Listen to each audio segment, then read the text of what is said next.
तो dear student, आज हम डिस्कस करने जा रहे हैं कलेक्टर टू बेस वाइज। हमने फिक्स वाइज सर्किट देखा। फिक्स वाइज सर्किट एक सिंपल सर्किट था जिसमें हम वीसीसी सप्लाई दोनों आरसी और आरबी रेजिस्टेंस को प्रोवाइड करते हैं। यहाँ collector to base bias circuit में थोड़ा सा मॉडिफिकेशन किया जाएगा। इसमें वीसीसी सप्लाई आरबी को प्रोवाइड नहीं करेंगे, उसकी बजाय यहाँ पे हम आरबी को कनेक्ट करेंगे आरसी रेजिस्टेंस के बाद। जहां पे आरसी रेजिस्टेंस का कनेक्शन होगा वीसीसी के साथ, उसके बाद हम आरबी रेजिस्टेंस को कनेक्ट करेंगे, जिससे मॉडिफिकेशन जो आएगा वो हम यहाँ देख सकते हैं सर्किट में। तो सबसे पहले हम सर्किट डायग्राम बनाएंगे।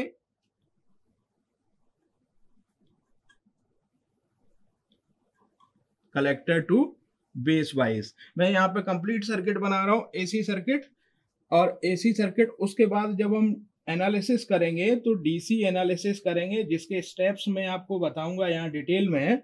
और वो ध्यान रखना है, हर समय मैं स्टेप्स की बात करूंगा और वो स्टेप्स आपको ध्यान रखना है कि कैसे हम उन स्टेप्स के थ्रू सर्किट को सिंप्लीफाई करेंगे यहाँ पे। तो देख सकते हैं यहाँ रेजिस्टेंस की पोजीशन फिक्स वाइज के कंपैरिजन में थोड़ी सी मॉडिफाई हुई है, और ये मॉडिफाइड कंडीशन के हिसाब से आर बी रेजिस्टेंस यहाँ पे है और यहाँ आर सी रेजिस्टेंस है plus V C C supply है। यहाँ जो करंट फ्लो होगा that will I C plus I B current flow होगा। ये कपलिंग कैपेसिटर लगाया हुआ है यहाँ, जहाँ से हम आउटपुट लेने जा रहे हैं। और यहाँ वी सी ई वोल्टेज होगा, यहाँ वी बेस एमीटर वोल्टेज होगा, एमीटर टर्मिनल, कलेक्टर टर्मिनल और ये बेस टर्मिनल। यहाँ जो करंट फ्लो होगा, अब वहां पे जो करंट फ्लो हो रहा था वो डिफरेंट था, यहाँ जो करंट फ्लो होगा वो डिफरेंट होगा। तो देख सकते हैं हम IC plus IB current flow होगा, ये डिस्ट्रीब्यूट हो जाएगा यहाँ आईसी और यहाँ पे आईबी के फॉर्म में डिस्ट्रीब्यूट हो जाएगा। यहाँ इनपुट रेजिस्टेंस और इनपुट वोल्टेज, ये कंप्लीट एसी सर्किट है collector to base bias configuration के लिए। इस सर्किट के थ्रू अब हम डीसी सर्किट बनाएंगे। डीसी सर्किट में आपको क्या करना है कि कैपेसिटेंस को शॉर्ट कर देना है। जैसा कि हम जानते हैं कैपेसिटेंस डीसी के साथ कैपेसिटेंस ओपन हो जाते हैं, डीसी के साथ कैपेसिटेंस इनफाइनाइट इंपिडेंस ऑफर करता है तो ओपन कर देते हैं और इनपुट सोर्स को हटा देते हैं। तो अब इसके बाद जब हम बेस सर्किट में स्टडी करेंगे इसको, तो सबसे पहले देखते हैं कि बेस सर्किट में एक्सप्रेशन क्या होगी। आपको स्टेप्स ध्यान रखना है। बेस सर्किट में आईवी के लिए स्टडी करते हैं, हम इसको आईवी कैलकुलेट करते हैं। तो बेस सर्किट में यहाँ पे देखेंगे तो VCC minus IB BCC minus IB plus IC RC minus IB RB minus V base emitter is equal to 0। देख सकते हैं बेस सर्किट में यहां से अगर हम चलना स्टार्ट करते हैं, देखिए VCC प्लस वोल्टेज है, माइनस प्लस माइनस कॉन्फ़िगरेशन लेंगे तो IC plus IB into RC minus plus minus, तो माइनस लिया है मैंने, सिंपल KVL का यूज किया है यहाँ पे। तो IB RB और minus V base emitter is equal to 0 और इसके through IC VCC equal to, यहां से सॉल्व सिंप्लीफाई करेंगे इस एक्सप्रेशन को। तो RB plus RC IB plus IC RC plus V base ammeter. Just simplify किया है मैंने, लेफ्ट हैंड साइड इस क्वांटिटी को राइट हैंड साइड पे ले गया हूं, यहाँ से जो नेगेटिव में क्वांटिटी थी उसको राइट हैंड साइड पे ले गया हूं और मॉडिफाई कर लिया है। IB की क्वांटिटी को RB प्लस RC जो मल्टीप्लीकेशन है IB के, उनको सेपरेट कर दिया है और इसको हम लिख सकते हैं दोबारा से एक एक्सप्रेशन और फॉर्म कर सकते हैं, that is RB plus RC IB plus IC को लिख सकते हैं बीटा IB। तो सिंपल हम जानते हैं beta IB into RC plus V base ammeter. जब इस एक्सप्रेशन को IB के लिए सॉल्व करते हैं तो IB इज इक्वल टू यहां से देखें तो simple I B equal to V C C minus V base emitter divided by R B plus 1 plus beta R C. जैसा कि हम जानते हैं कि बीटा की quantity that means current gain in common emitter configuration is very very greater than 1। तो simple इस concept को याद रखते हैं तो यहाँ से 1 प्लस बीटा में से 1 को हम एलिमिनेट कर सकते हैं, देन अप्रोक्सीमेटली कह सकते हैं V C C minus V base emitter divided by R B plus beta R C. ये कैलकुलेट होके वैल्यू आ गई आई बी की। और जैसा सेकंड स्टेप में हमने बात किया था कि I C equal to beta I B, तो इसमें इस वैल्यू में हम सब्स्टिट्यूट कर देंगे, then equal to I C equal to beta V C C minus V base emitter divided by R B plus R C into beta. तो ये value आई सी के लिए आ गई। ये हमने इनपुट सर्किट को एनालाइज किया है। तो यहां से देख सकते हैं कि एक फीडबैक पाथ डेवलप हो रहा है, आरबी एक फीडबैक पाथ में आ रहा है जो कि रेक्टिफिकेशन करेगा यहाँ पर रेजिस्टेंस आरसी, और आरबी एक फीडबैक पाथ डेवलप करेंगे। सिमिलरली अब हम कलेक्टर सर्किट की बात करते हैं तो कलेक्टर सर्किट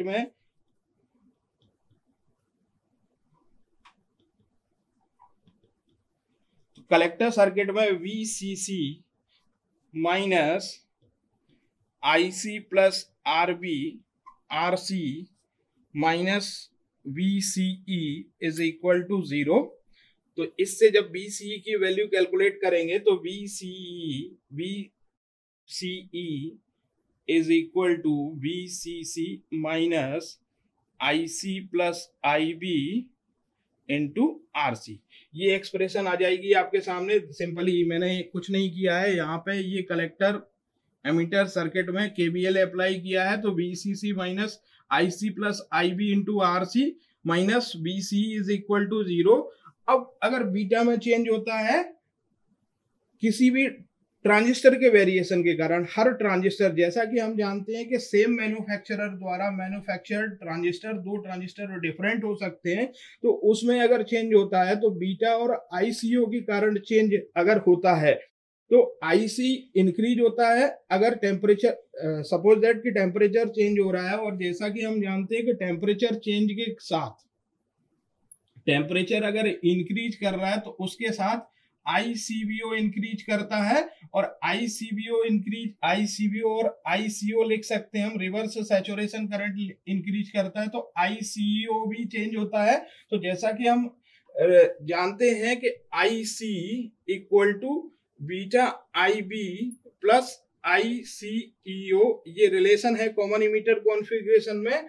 तो एज द रिजल्ट अगर voltage drop across RC increase होता है तो उस केस में यहाँ पे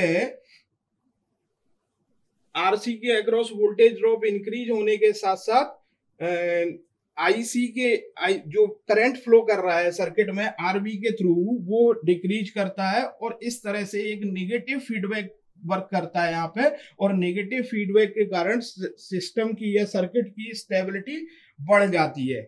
इस सर्किट को और स्टेबल बनाने के लिए एक मॉडिफिकेशन किया जाता है जिसमें हम यहाँ पे एमीटर रेजिस्टेंस और लगा देते हैं, जिसे बोला जाता है मॉडिफाइड कलेक्टर बेस सर्किट। आगे बात कर रहे हैं मॉडिफाइड कलेक्टर बेस वाइज की, तो देखते हैं हम मॉडिफाइड कलेक्टर बेस वाइज क्या होता है। तो देखते हैं डियर स्टूडेंट, मैंने मॉडिफाई किया हुआ है सर्किट को। यहाँ पे सर्किट को मॉडिफाई करने का उद्देश्य इतना है कि हमें आईसी पर डिपेंडेंसी कम करना है, क्योंकि आईसी टेम्परेचर के कारण से चेंज हो रहा है, और टेम्परेचर के कारण चेंज होने के कारण सिस्टम की means collector to base bias की स्टेबिलिटी है वो टेम्परेचर पर डिपेंड हो रही है, क्योंकि रिवर्स लीकेज करंट और करंट गेन बीटा भी उस पर डिपेंडेंट है। तो यहाँ पे मैंने आर ई को लिया है, दैट मीन्स यहाँ रेजिस्टेंस पे डिपेंडेंसी बढ़ाएंगे, और आरसी के अलावा आरसी को रखा है यहाँ पे। तो इससे इस चेंज होने के कारण अब हम देखते हैं कि बेस सर्किट पे क्या इफेक्ट पड़ता है। तो बेस सर्किट फिर से ले रहा हूं मैं यहाँ पे। बेस सर्किट में VCC माइनस, ये बेस सर्किट, यहाँ बेस सर्किट में हम चल रहे हैं plus minus V base emitter और यहाँ plus minus V collector ammeter.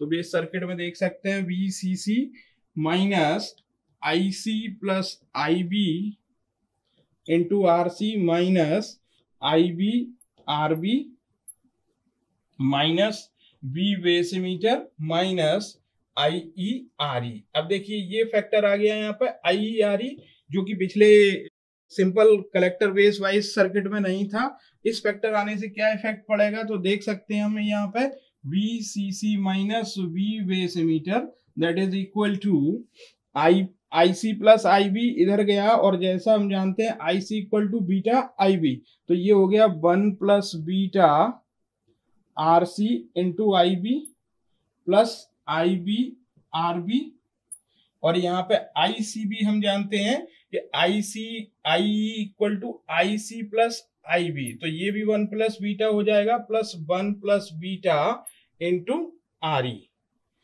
अब इस एक्सप्रेशन को सॉल्व करें, IB के लिए जब सॉल्व करते हैं तो IB equal to VCC minus V base emitter divided by RB plus 1 plus beta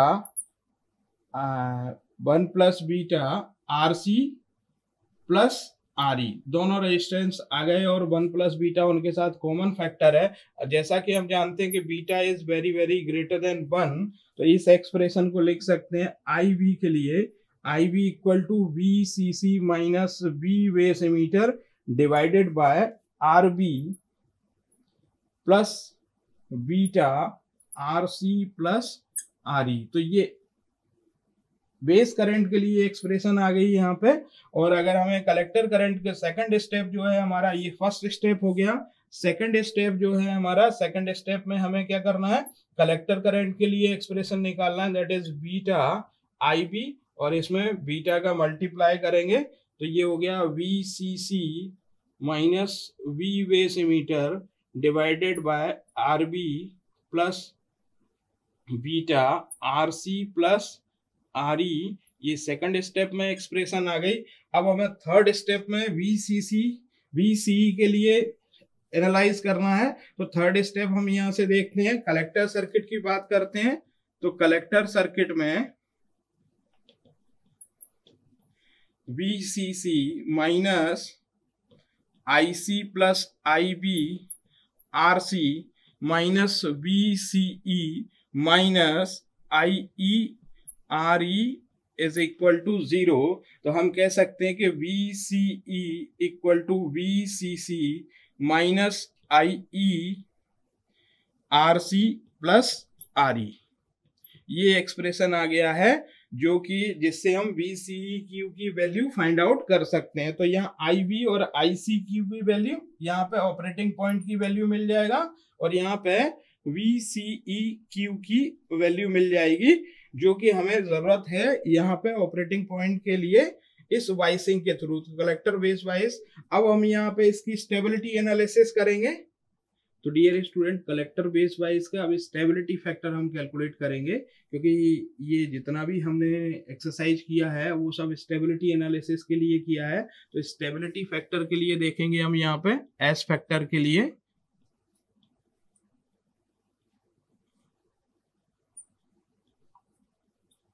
तो पहले एक्सप्रेशन लिखा हमने VCC plus VCC is equal to ICRC plus IB RC plus RB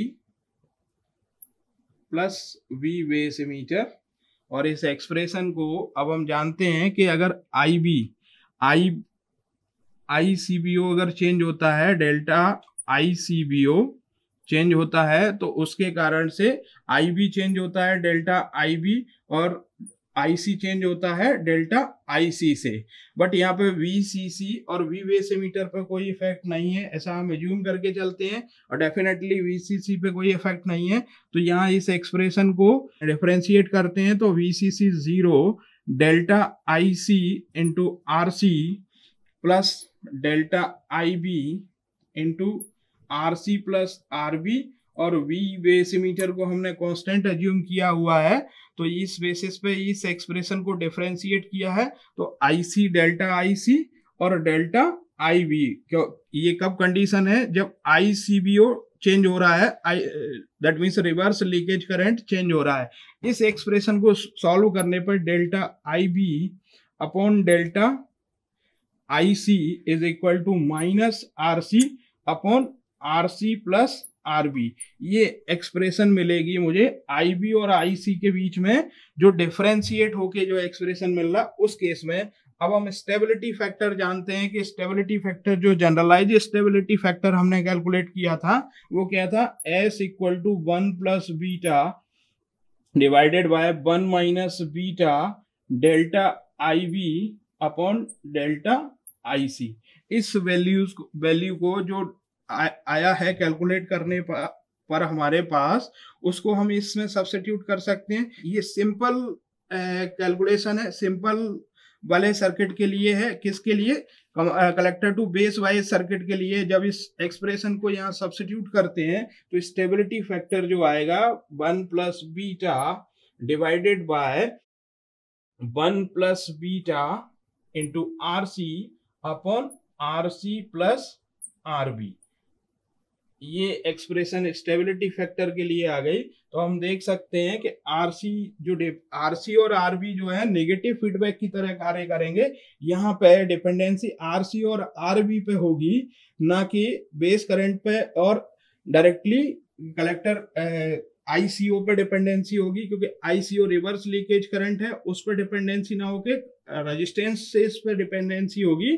तो जो रेजिस्टेंस से इस पर डिपेंडेंसी है वो कहीं ना कहीं टेम्परेचर पर डिपेंडेंसी को कम करेगा, क्योंकि रेजिस्टेंस हम almost with respect to the conductor as a conductor material हम कंसीडर करते हैं, तो उस पर जो डिपेंडेंसी है सेमीकंडक्टर मटेरियल पर कम हो जाएगी और इससे सिस्टम की स्टेबिलिटी इंप्रूव हो रही है। इस केस में फिक्स वाइज सर्किट के कंपैरिजन में collector to base bias circuit में स्टेबिलिटी सर्किट की इंप्रूव हो रही है। तो हमने देखा यहाँ पे collector to base bias circuit में सबसे पहले collector to base bias circuit design किया, उस डिजाइन करने के बाद एनालिसिस किया, जिसके 3 स्टेप्स से पहले बेस सर्किट में हमने IB के लिए अप्लाई किया, फिर IC का करंट कैलकुलेट किया, फिर उसके बाद VCE के लिए कलेक्टर सर्किट में KVL अप्लाई किया और VCE कैलकुलेट किया।